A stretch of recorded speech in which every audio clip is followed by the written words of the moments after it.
The world is broke. We can all agree everyone feels broke, a lot of people are broke, and everyone wants to break free from that. When I got out of debt, it was countercultural. People were calling me crazy to, cut up my credit cards and stick to debit. Debt is a shortcut. You really don't own anything. You didn't have to work to get it.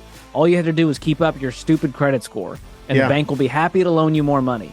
But when I had the agency to pay off my own mortgage and lose all of the chains that I had with all these lenders, I was like, what else can't I accomplish? And I think a lot of people, they see money as an obstacle, and I wanted them to see it as a tool. And if they could break free from broke and buck this toxic money system that is surrounding us with heavy-duty marketing, with tons of debt traps, man, if we could rise above that and build wealth and become people of character, that's what it's all about.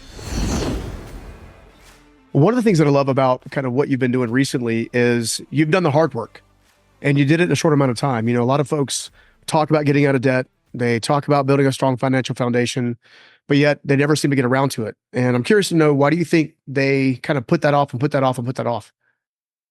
I think we have really good intentions, and I think at the heart of man is sort of this selfishness and desire to oppose the hard work and oppose the transformation and life change. And they go, I'll do that later. I'll save later. I'll get out of debt later. And to me, life is too short and too precious to waste it staying in debt and to waste it feeling broke. And so I see money now as a tool instead of an obstacle. And I wanted to do that in as short of a time as possible. And so sacrifice is a part of that for a season. But man, it's beautiful on the other side of that, 2-year journey to get out of debt. The next 20 years can be very rich and fulfilling. For sure. Well, I think it goes for personal and business. I used to complain because when I started the business I just exited recently, 25 years ago, I started with terrible credit, a quote unquote terrible credit score, got myself in all kinds of debt, swore to myself that I would figure out a way out of it. And I slowly chunked my way out of it, which was a learning curve all itself. But then because of the bad credit, I couldn't borrow money from loans and banks and all kinds of stuff to, build a business. And at the time I was really, really bothered by that, because here I was trying to grind it, trying to make something happen, trying to make, create something out of thin air. And ultimately ended up being one of the biggest blessings on my life. I was at a Christian conference recently speaking in Florida a couple of weeks ago. And one of the things that came up was, people were like, well, how do I get money? How do I get money to start my business? I'm like, dude, you don't need that. You just need grit and tenacity and the willingness to do it. All the businesses that I built, we built off cash. Wow. And the largest one, one of our best years was just under 9 figures. And, that's a 25-year history of working off of cash. And it's interesting when you work off of cash rather than debt, in a business and a personal sense, you decrease risk, but increase stability. So how did you kind of find yourself in that same mentality? Because what you did at your age is very uncommon. Yeah. Well, I learned from the best. And Dave Ramsey has a very similar story. After he went bankrupt in the 80s, leveraging all this debt for his real estate portfolio, he built Ramsey Solutions at the speed of cash, built the building we're sitting in at the speed of cash. And with all of his real estate, he'll tell you, they cash flow pretty beautifully when they don't have debt attached to them. And I think people forget that. And the exponential, growth you can have as those wheels start turning and everything's cash flowing, you're able to do way more. Yeah. And so if you're just willing to have that delayed gratification, you'll see that blessing on the other side. And I found that in my personal life. When I got out of debt, it was countercultural. People were calling me crazy to, cut up my credit cards and stick to debit and to not carry the car payment, instead pay cash for a simple, reasonable car. And upgrading my life at the speed of cash also gave me agency over my life. Yeah. Because debt is a shortcut. You really don't own anything. You didn't have to work to get it. All you had to do was keep up your stupid credit score, and the bank will be happy to loan you more money. But when I had the agency to pay off my own mortgage and lose all of the chains that I had with all these lenders, I was like, what else can't I accomplish? I had this come at me, bro energy, which for a guy who's 5'6" and doesn't work out is saying something. I'm no Steven. Well, I'm 5'5", so you got me by an inch. So. Yes. I wouldn't take you in a fight, but there is a beauty to, I was just talking to a debt-free screamer on the stage. I hosted the Ramsey show and we had this beautiful debt-free scream, and you can tell the spirit of someone who has conquered debt is the spirit of someone who can conquer anything. They can conquer any problem in their life, whether that's a physical goal, a spiritual goal, a financial goal. there's nothing stopping them because they realized how much more control they had than they thought. And that's the beauty, the underpinning of the Ramsey plan is that freedom and autonomy and agency over your life. And this new awesome book you got, Breaking Free from Broke, one of the, again, there's an underlying message of it. You know, I'm a believer. I know you're a believer. I actually find it's actually a good thing people have gotten into debt and then gotten themselves out. And here's my random kind of weird thinking about it. I think you have a better appreciation of having that agency. You have a deeper level of character because you do that, which makes the work that you guys do so important. You know, I was thinking through, you know, kind of how Jesus handled sin, right? So, you know, we've obviously all fallen short and had to kind of repent and get back there. But, you know, I always think about the guy that's sitting next to Jesus on the cross. You know, he confessed, like, I'm a sinner. I've done this. I've done this. I've done this. I've done this. Is there a place for me in heaven? He's like, you know, you'll be with me in paradise. It just makes you wonder how grateful he was for that hopeful release. And I, as strange as it sounds, I see there's something very ministerial, I guess is the best way to say it. It's a ministry of sorts of getting out of debt and then having that liquid resource to go and invest the proper way. Right. So talk to me a little about changes everything.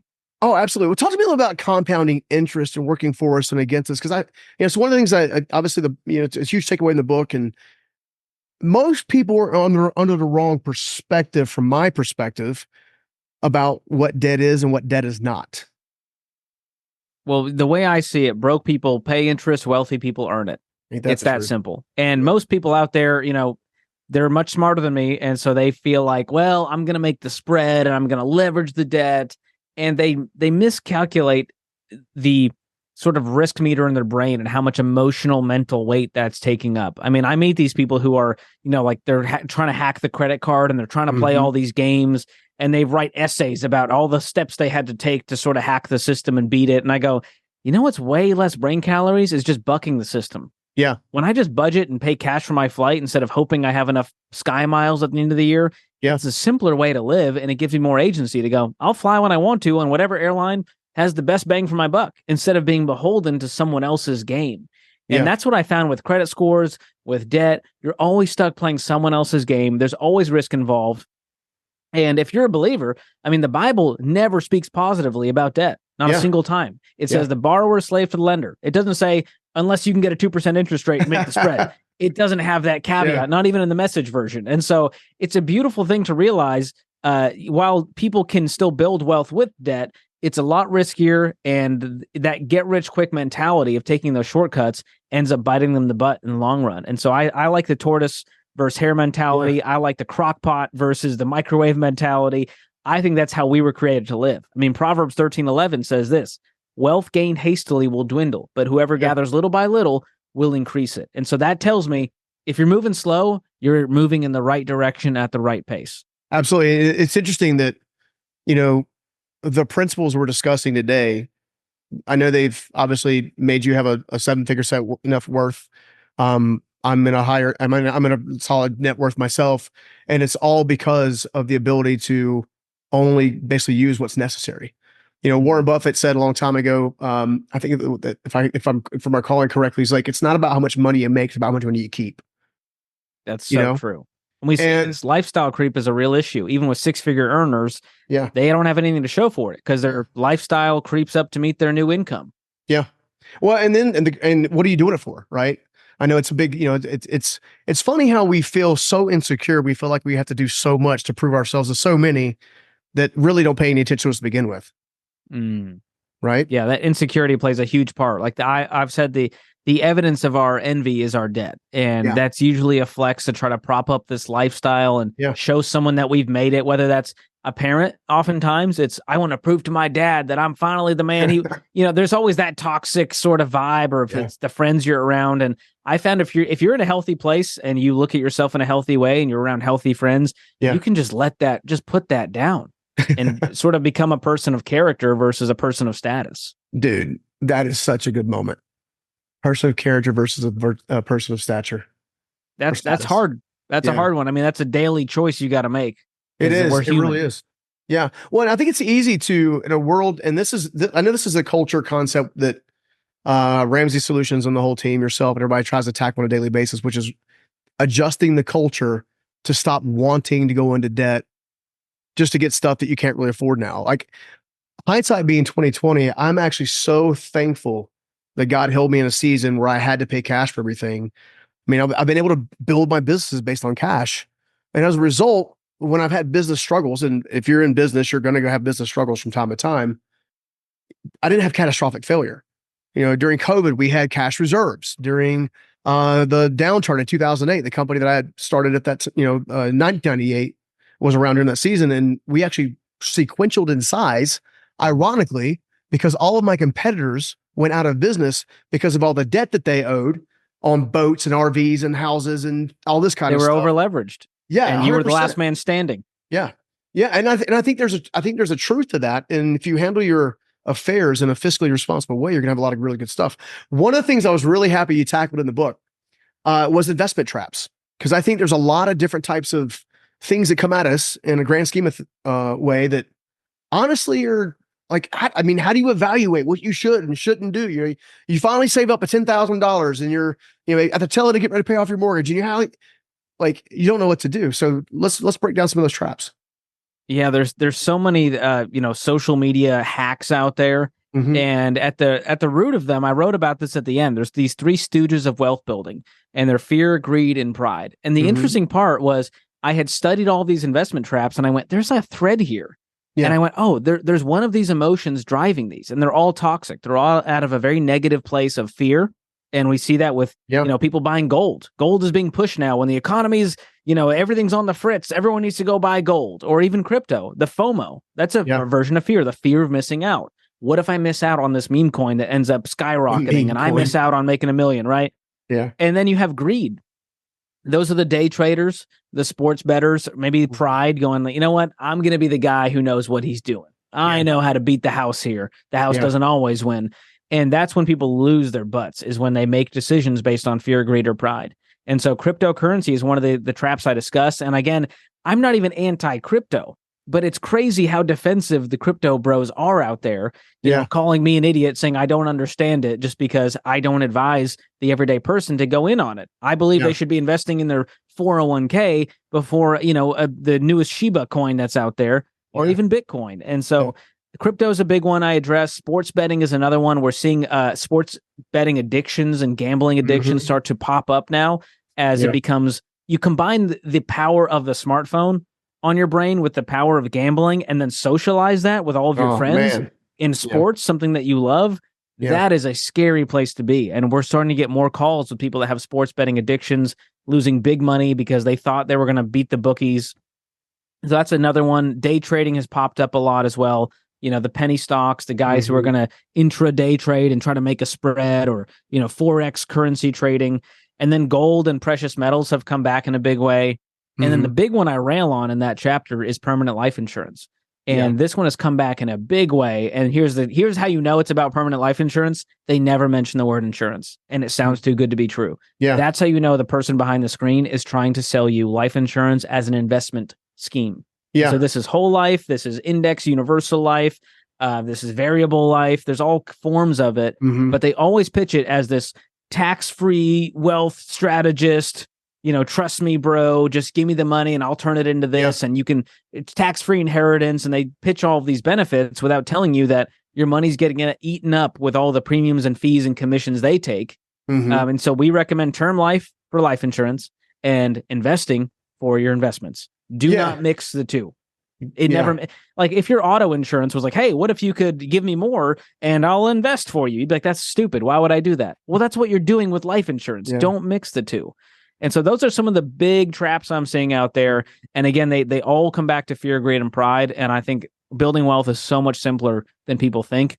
Mutual funds, index funds, real estate, building a business. Those are the tried and true ways. Yeah. And one thing I love about real estate specifically, a lot like the market and the mutual funds and whatnot, is it's a buy and hold approach. There's I own real estate. I have a good sized portfolio in real estate, commercial and residential now, all paid cash. Don't owe any. Amazing. Right. So that's been a huge blessing. But when you look at the whole grand scheme of things, one of the things that I like is it's a fixed asset. It has an assignable and in many times an escalating value. Maybe it's a declining value for a year or two. Maybe we hit a bumpy economy. But if you're in a position where you're not financially strapped, where you have to have the cash to service some other kind of debt, right? You can buy and hold and actually pick up the escalation. The commercial property, one of the commercial properties I own, I was able to pick up almost $2.5 million Wow. in increased asset value just because of the market conditions and some minor. And when I say minor, about 20% of the number I just qualified for is what I had to reinvest and just kind of fixing things and making it look pretty and all that kind of stuff. Oh yeah. So when I start looking at that, what I'm having a hard time understanding is why people choose to invest in modalities that do have a tendency to lose. Or is it because they're not doing the research and just following the hype from the market and they're watching too much YouTube? By the way, guys, George's show is fantastic. It's hilarious and very informative. So make sure you check it out. So kind. It's not all trash on YouTube. I'm on there too. No, George's show is awesome. It really is. Yeah. Yeah. I'm out here just sort of flying in the face of it all, just making people angry. So most of my engagement is just people disagreeing, but that's fine. As long as they're watching and having the conversation, I'm like, we're doing the Lord's work out here. That's right. But that's true when it comes to, assets versus liabilities. Most people, the liabilities are shinier and sexier in a way, right? We want the nice car with a giant payment, even though that's going to go down in value while we pay interest on it. Yeah. That's most people. We're just buying stuff. Yeah. And when it comes to assets, there's only a few types that really hold, and that's real estate and the stock market as a whole. Mm-hmm. So if you just stick to those things, your money will grow exponentially over time. Yeah. And like you mentioned, you look at the home prices, the values of real estate, whether it's commercial, residential, from 10 years ago, 20 years ago, while it has dips, it also goes up over time. Yeah. We've never seen it where it stayed down and stayed there. Of course, it was, the 2008 crash. But man, if you bought in 2008 during the crash, like Dave did, that really jumped back up. And the sizable, part of his net worth and his portfolio is because of having that position where he was in a position to buy up all of this real estate during a time when everyone had been over leveraged. Yeah. It's funny. I did actually brought back a memory of one of my first mentors that taught me, get out of debt principles before I had a chance to kind of catch up with Dave and Sharon a long time ago. But it was interesting because he told me that one of the best financial principles I would ever know is to understand that a bull is always chasing the bear and the bear is always trying to bite the bull. So what he meant by that is in a bull market, there's a bear market around the corner. And when there's a bear market, there's a bull market around the corner. And he basically said the wealth principle that he shared with me at that point is you have to be in a position to buy anytime there's a bear market, and you sell honestly in a bull market if you're going to sell a different asset classes after the appreciation factor. Do you find that being true powerful as well? Yeah, I mean, if you just look at the return of the S&P 500, this is the benchmark that we use for the U.S. stock market, you will see that most of the time we're in the green. Now, that might be a little, it might be a lot. And there are those, it's kind of like this bull, bear, bull, bear, right. bull. And so even when the times when there was a crash, if you look, rarely has there ever been a long period of time where it stayed down. Yeah. And usually it hits record highs in the first 2 years after that, bear market. And so that's a very encouraging thing to go, I'm okay riding this roller coaster because I know it has a happy ending if I just stay on the ride. But most people out there, they watch too much news, they get freaked out by the economy, and they go, I got to pull out all my investments. I'm going to put it in the settlement account in cash because I'm spooked by what could happen.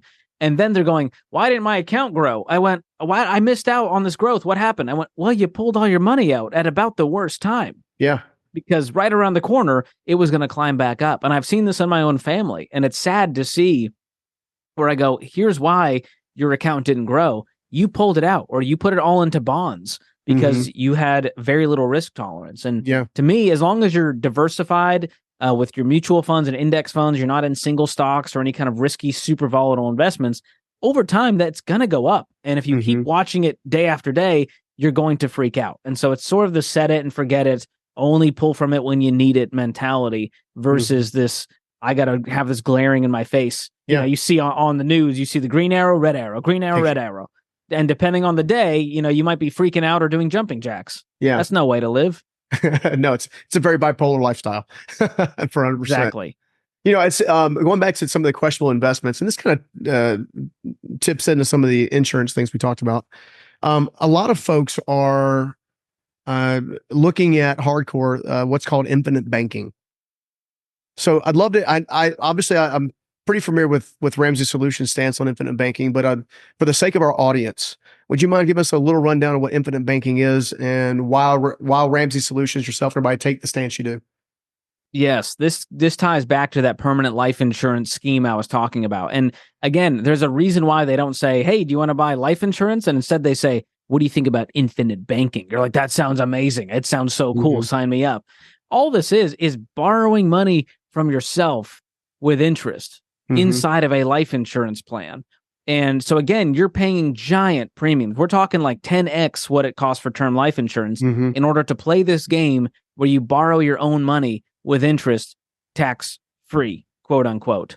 Yeah. And so it's a very confusing way to sort of make wealth. And so the idea is you're going to borrow this money, leverage that, and this is sort of this untouchable, nest egg you've built inside of this life insurance scheme, which, by the way, takes decades to even build a serious cash value because of how little it grows, the terrible performance, how much of it is getting eaten up by fees. And so generally this is, again, pitched by these life insurance agents posing as, quote, wealth strategists that are trying to get you to give them we're talking hundreds and hundreds and hundreds of dollars a month that they require in order to set up these accounts and keep them up. And if you don't keep them up, they start taking away from the cash value to pay the premiums. And so eventually it sort of self-implodes because you run out of money because they're getting their money from somewhere. You don't just stop paying. And so that's a really scary place. And for those that have these accounts set up, we always tell them, hey, get term life in place. Once you have term life insurance set up, cancel the whole life. And yes, there's going to be the surrender fees and you'll take barely the cash value that you accumulated. And we call that a stupid tax, but don't stay in it as part of a sunk cost fallacy. Yeah. I want to maybe touch on credit cards a little bit because obviously credit cards, car loans, mortgages, those are probably the top three things that people, put money into. All of them are debt service or debt devices, and mortgages are, I would argue they're more needed than not, but I would also advise a serious down payment, so you get the down payment in the equity for early on. Anyway, long story short, let's talk about credit cards for a second. Let's say I'm a smart guy, You are. I can't argue with that. You have me so far. I appreciate it. Thanks, man. But I'm John Doe in this case for sure. And I've got Sky Miles. I got I fly all over the place. Delta's good to me. They always get me in, move me up a class and all this kind of stuff. And I pay my credit card off every month so talk to me about some of the lies and the credit card traps, because again, this is one of the things I've been like super anal attentive about with my kids. And because they're like, well, I have to get a Beacon score. I've got to do this. I'm like, no, you don't. I promise you, if you can put down 50% down on a house because you've saved your money, you've done your due diligence, you can get a mortgage. Maybe not be the best thing to do, but you could do it, right? So talk to us about some of the tactics and the lies we hear about credit cards. Yeah, it's definitely an interconnected web. As you started talking about credit score, and it's sort of this gateway drug that we're sold as kids. And it's because of well-meaning parents who didn't have a lot of financial literacy who also fell for the traps. And the credit companies love that we've all just sort of ingrained this into our minds that you need to have a credit score as an adult. So what do? You got to open a credit card and just make little purchases. And what does that do? It trains your brain to not have to use your own money and not have to use your own money instantly. And so we train our brains to use other people's money that we pay back later and hope for the best. And that leads to a life of more payments. It leads to having a car payment, it leads to getting the student loans. It leads to taking on way too much mortgage. And all of a sudden, we can't pay off the balance. Everyone opens a credit card thinking, I'm never going to carry a balance. It'll be fine. And here we are. At the time I wrote the book, we were $1 trillion in debt. Now we're already at $1.2 trillion in credit card debt. And in comparison, we have about 1.57 in car loan debt in America and about 1.6 in student loan debt. And so we are rivaling the amount of car loans and student loans just in credit card debt. These are balances people can't pay off. And we found that half of the people say they can't pay off the balance in full. And those are just the people who are honest with us. So who knows the other 50%, how honest they really are. And so on top of all that, carrying a balance that's now at 22% APR, there's also this idea of the credit card marketing really playing games with our brain. I interviewed an ex-Capital One manager who told me that these companies run 10,000 experiments on consumers every year to try to get them to spend more, to try to get them to get into debt, to stay in debt.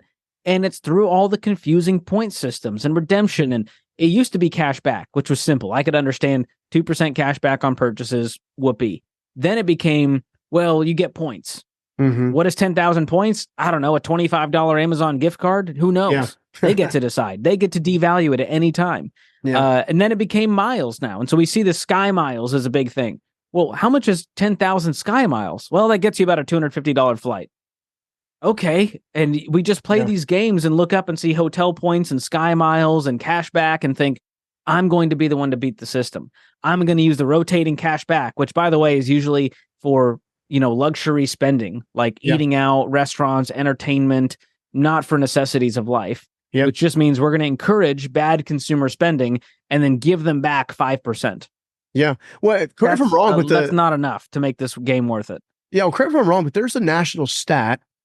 If I believe it's like 86 or 90, close to 90% of people who have basically started using credit cards, who swore they'd never go into debt or they'd pay it off before the end of the month or whatever, they end up largely in debt, paying all kinds of massive fees. Is that still holding true? Is it still in the high 80s and 90s? Yeah, I believe that was the most recent stat I've seen, and I probably quoted one of those in the book. And what we found is that whether or not they have a balance, they're still going to pay. And I outline all the fees these credit card companies start charging you, and the late fees and the annual fees. Well, now you want to spend enough to make up for the annual fee. So you've already built in a psychological financial game where you have to spend enough to get $700 back to cover the fee that they charge you.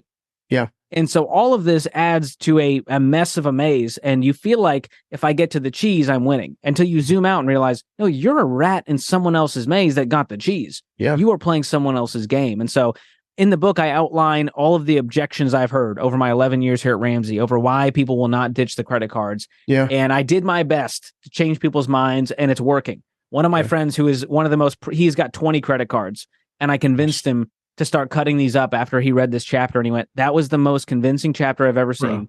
Well written, with data, not just anger and opinions, but just true data. And I hit all the mental objections and all the character archetypes, that the rewards redeemer, the perfect spender, the world traveler, the fraud protector, the emergency shelter. Everyone's got their own reasons. A lot of times there's 3 or more reasons why they keep the credit cards. One is the rewards. One is the what if an emergency happens. Another one is, well, what if I have fraud? And they just think the credit card is going to make my life easier. And I'll tell you, as I've been taking calls on the Ramsey Show and doing this for a while now, credit cards are not a blessing to anyone's life. You can do all the same things with a debit card, including rent a car, rent a hotel. I've even got a mortgage without a credit score. And so I didn't need any cards anymore. And so there's all kinds of ways around it. And people are like, well, that's more difficult. I'm like, you want to talk difficult? Good luck redeeming some of these freaking Sky Miles and points and trying to hack your way into getting a first-class flight. And so they've just done a masterful job at marketing. And it's the reason why Capital One is sponsoring the Taylor Swift tour, and we can't afford tickets to the Taylor Swift tour. There's a reason they have the big buildings downtown, and we can't finance the Taylor Swift tour by Capital One. Exactly. Yeah. And so if you think you're winning, the credit card companies love that for you. They go, absolutely, you're winning. Keep spending. You're doing great. Well, and it comes down to human behavior, right? So that it's funny is I was just thinking too that, when COVID happened, you and others in the Ramsey team were saying, hey, this is going to be a pendulum. Yeah, you're going to get some free money. Some of you guys who are watching the show and listening to us are going to take that money and get yourselves out of debt and start working on that debt snowball and really start getting your way out of it. And he goes, and you guys told everybody, but I want you to be cautious that you don't get too comfortable, too complacent, because when the economy returns, and we knew it would, it was a matter of time. And if we start swinging back towards a healthy economy and really kind of start walking through things, a lot of you guys will be tempted to go back into debt, because all of a sudden this job that you thought you might lose, not only did you keep because you added value to yourself, you were able to earn a higher wage and all this kind of stuff. Human behavior is predictable.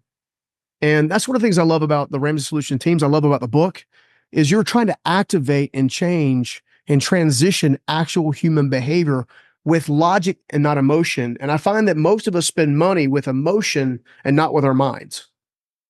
Absolutely. Dave's been saying for 30 years now, personal finance is 80% behavior. It's only 20% head knowledge. We Yeah. all know what to do. We can Google and go, oh, yeah, I should probably live on less than I make. And yet no one is doing it. And so it really is more about habits. And you can't create wealth unless you create the habits. And a lot of people are trying to shortcut that. They don't want to sacrifice. They don't have that muscle of delayed gratification. We want it now. And a lot of that is due to the world we live in. Things feel out of control. We're too busy. We have access to everything 24/7 all of the time. We don't want to wait. And we want it, Amazon Prime now. In 2 hours, it better be at my door. I can't wait to a week for this thing.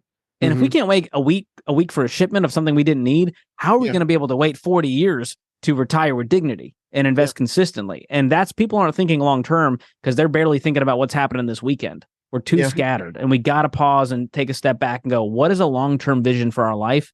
Because life is too short to live like this for another 20 years, which is what most people do. Yeah. Well, let's talk about generations a little bit. Each generation seems to have its own behavior pattern. X and Gen Z and all this kind of stuff, right? What types of trends? Because I know you guys do an enormous amount of studying. I know an enormous amount of analytics to make sure the data that you're providing to the market is the absolute best data and tools and techniques, smart dollar and all these different resources.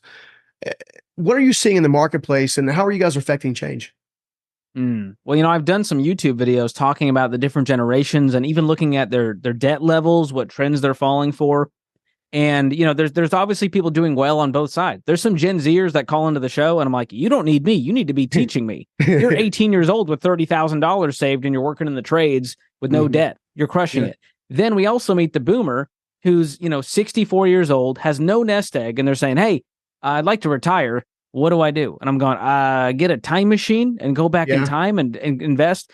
And so it's hard to pinpoint this generation's crushing it. This one's not. Everyone has a different set of problems.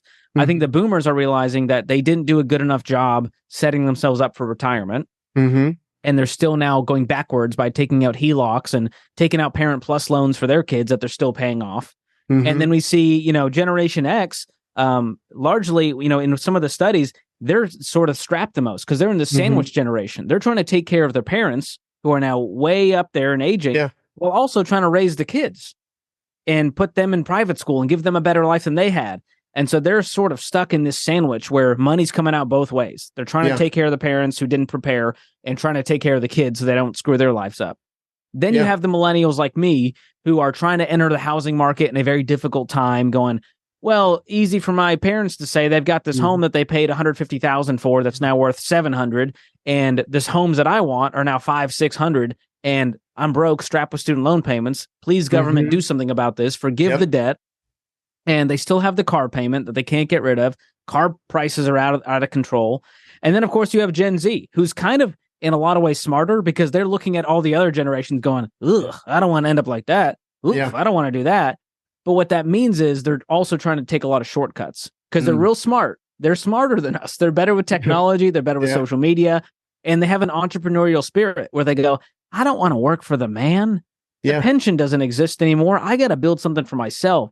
And so I think we're going to see a lot of cool businesses being formed, a lot of innovation from Gen Z, but they're also the most likely to need to keep up the social facade. For sure. Being younger, being on social media, there's a lot of that comparisons of where are my friends at? What does my life look like? While they also struggle with anxiety for all the normal reasons. And so they're falling for things like buy now, pay later. They're anti-credit card because they're going, I saw my brother and sister and mom and dad go into credit card debt. That's bad. 22% APR, bad. Buy now, pay later. Okay, now we're talking. No late fees, no interest. I can get behind this to free up some money in my budget. And so they have their own lane that they're running in, and they're falling for different traps and crypto and some of the newer trends. But I think everyone's got their problems and everyone's got their pros and cons. And at the same time, I believe everyone can build wealth if they're able to just all zoom out and go, I'm going to put some blinders on and go, what does the next 10 years look like? Even if I'm 55, what does 65 look like if I can get my mortgage paid off and retire with dignity? And for the 18-year-old, what does it look like at 28 if I can stay debt-free, upgrade my car in cash? I might be able to pay cash for a home if I do it the right way.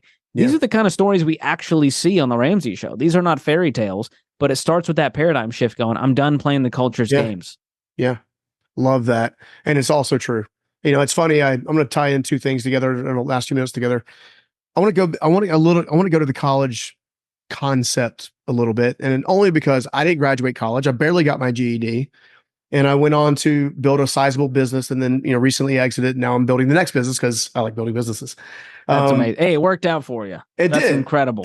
It did. But I guess my point is I'm seeing a trend that people are not as sold on going into major debt in college. And I think the ratio last I saw was also in the high 80s, where someone goes to college, they don't end up in the field that they went to college for, but they end up with a debt that goes with it. And now we've got, different presidential powers saying we're going to forgive this or try to forgive that. At the end of the day, somebody's paying for that. That stuff's it's not free money. It didn't just evaporate into thin air. So I want to talk about a little bit about that, but also if there's a way to wrap it in, I want to know why you chose to write this particular book in this particular season. Now, what was on your heart and your mind that you were seeing, the problem you were trying to solve, if you will? Yeah. I mean, this all stems from people realizing that the world is broke. I think we can all agree everyone feels broke. A lot of people are broke, and everyone wants to break free from that in their own way. And they have all different solutions. I think mine is the best solution because I think it works for everyone, regardless of where you came from, regardless of who you are. But the younger generations do have an aversion to college because they've sort of seen their family fall into the trap of going, wait, you went $150,000 into debt for a degree that didn't have a job at the end? That doesn't make any sense. Yeah. They're catching on to this stuff. They're smart. And so they're going, what if I could just learn a trade? Or what if I could go and start a business that could produce that same amount of income without having to waste 4 years at an institution getting a degree that didn't have marketplace value? And so I'm not anti-education. I think that college can be a great thing for a lot of people, but you've got to think, is this the only way and is it the best way, as my friend Ken Coleman says, to have the career I want? And we've trained kids to only look at great schools and famous schools and what the degree is, and that we haven't really trained them to think about what they're wired to do and what career that might lead to. And that's why I love the work my friend Ken Coleman is doing. Be sure to check that out. We need to be better at that piece of it for kids to then let them decide, hey, you don't need to go to college. Don't go to college because it's your mom and dad's alma mater and you want to make them proud joining the same fraternity or sorority. Terrible reason to go. Don't go because of the freaking football team or the water slide or the Michelin star cafeteria. These are also terrible reasons. Colleges do this because they know it's going to increase enrollment, increase profit, increase endowment, increase the whole program for alumni association and all of this stuff. We've got to start going to college for the right reason. We've lost sight. And I think the younger generations are realizing that, and they're going, I've learned more from YouTube than I have from a college course in a lot of ways. We have access to so much information that they're going, I'm just going to go try some things. And I think that's a beautiful thing. And that's why we're going to start to see way more entrepreneurs pop up. And we're going to see education shift. And I think it's due time. And that steps into why I wrote this book in this time, in this season. I was tired of seeing people, number one, feel hopeless when it came to building wealth in America. Because my story, coming from an immigrant family, very middle class, outside of Boston, Massachusetts, going from $40,000 in debt to net worth millionaire under 10 years. As a W-2 employee, I went, oh my gosh, I'm like very average. I'm like the average dude. I'm not a prodigy. I didn't do anything fancy. I just invested in my 401k. I knocked out the debt, got an emergency fund, met my wife here, got aligned with my spouse on money goals, and we just built wealth together. And there's no real it's kind of boring. And you kind of go, wait, that's it? There's got to be more.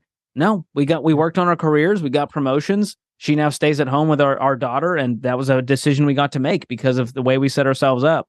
And I think a lot of people, they see money as an obstacle. And I wanted them to see it as a tool. And if they could break free from broke and buck this toxic money system that is surrounding us with heavy duty marketing, with tons of debt traps, man, if we could rise above that and build wealth and become people of character, that's what it's all about. And that's why the intro of my book at the very front title page, I have the fruits of the spirit verse on there. Genesis.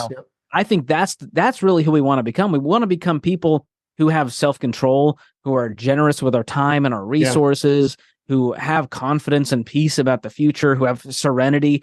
And I think money, if we can talk about money, we can stop talking about money. And so if we can just talk about it and have you deal with it, then it just becomes a tool to use instead of a thing to complain about. And that's the beauty. That's kind of where I end the book, is talking about hope versus cynicism and who do you want to become? What life do you want to lead? and stop letting money become an obstacle. I'm tired of it. I think we were made for more than that. And regardless of your generation and where you came from, we can all grow in this area. We have control. We have more control than we think. Man, as I was just thinking, the concept of let's just talk about it. We can stop talking about it. That is such a pivotal principle and life truth in marriage, finance, all of it. How much of stuff is unresolved conflict? I know it's a principle from Montre, to get conflict resolved as quickly as possible. Well, a couple we don't of talk things. about it. Yeah, 100%. And I know we're basically out of time, but I want to encourage the audience right now to go and get a copy of the book. I actually would like to encourage them to get a few copies of the book, and here's why. We all know someone who's under financial stress and duress. We all know someone, and a lot of our audience is very successful in the entrepreneurship category and probably have done pretty well in some wealth building. I'm sure there's room for improvement. We all got room for improvement. But at the same time, we all know people who are coming to us, people that have managed to build some solid net worth and be debt free and have some cash on hand, where people are trying to borrow money and kind of makes you feel. Anyway, long story short is I want to encourage everybody to grab the book. I just want you to get a couple for people that that are also in a financial duressful season. I actually feel like that's the greatest service of love that you guys can do. And for everyone watching, I also want you to go check out George's show on YouTube. I'm telling you, it's not your normal YouTube show. It is fun. It is energetic. And it is full of valuable information, dude. So, George, thank you so much for being on the show, brother. I really appreciate you. Love you, man. And if we can support you anyway, just let us know. Thank you. Well, thank you for helping me spread the word. And you are a pro at what you do. And congrats on all the success. It's well deserved. Thank you, my brother. Chat soon. Have a good one. I hope you liked that video. And if you did, make sure you check out this next video right here. I always like and advise people to diversify into commercial real estate. And I'll tell you why. Because of the tax benefits. So I invest in companies. I've invested in tech stuff that is like a black hole because I know hopefully I'm going to make money. I don't know if I am.